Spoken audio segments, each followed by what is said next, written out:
అందరికీ తెలంగాణ ఆడపడుచులందరికీ ఎంగిలి పూల బతుకమ్మ శుభాకాంక్షలు. సో మేమైతే ఇప్పుడు ఉంటున్న దగ్గర అయితే డ్రెస్ కోడ్ అనమాట. చూడడానికి శారీ బాగా లేకుండే, బట్ కట్టుకుంటే చాలా మంచి లుక్ అనిపించింది. చాలా ముద్దు ఉన్నానైతే నేను అనుకుంటున్నాను. అనుకుంటే సరిపోదు, మేము కూడా అనుకోవాలంటారా? పర్లేదులేండి, అనుకోండి కాసేపు. మీకు విషయం తెలుసా, బతుకమ్మ కూడా ఆఫీస్లోనే పే చేసి ఇంటికైతే తెచ్చేసుకున్నా అనమాట. సో ఈ పిల్లలు ఉన్నారు కదా, మా పిల్లల ఫ్రెండ్స్ అనమాట. ఎప్పుడు నాతోనే ఉంటారు. నాకు ఇక్కడ ఎవ్వరు పెద్దవాళ్ళు తెలియదు, వీళ్ళు తప్ప. ఇక వీళ్ళే నా ఫ్రెండ్స్ అనమాట. ఇక్కడ నేను ఇక్కడికి వచ్చి దాదాపుగా 2 years అవుతుంది. ఫస్ట్ టైం ఇక్కడ ఉన్న లేడీస్ అందరినీ చూడడం, వాళ్ళతో మాట్లాడడం ఈరోజే.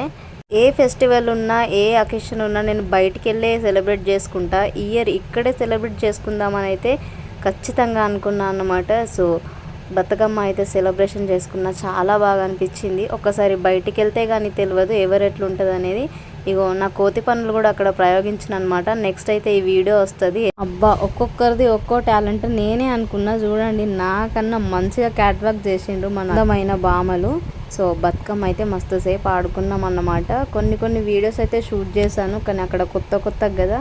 సో అందుకే నార్మల్గా ఎవరిని తీయాలన్నాలో అర్థం కాక నేనే షూట్ చేసుకున్నా. చూద్దాం ఈ 9 days వరకు ఇంకేమేమన్నా వీడియోస్ ఉంటాయేమో చూద్దాం. ఇక్కడే మేము బతుకమ్మ ఆడిన దగ్గర అయితే అమ్మవారిని పెడతారనమాట. సో నెక్స్ట్ అమ్మవారి వీడియోతో అయితే కలుద్దాము. వీడియో 10:30 అయిపోయింది. సో కంప్లీట్ అయిపోయింది అనమాట. ఇంతకీ మీరు ఎంతసేపు ఆడినరో కామెంట్ చేసి, వీడియో ఎట్లా అనిపించిందో లైక్ చేసి సబ్స్క్రైబ్ చేయండి.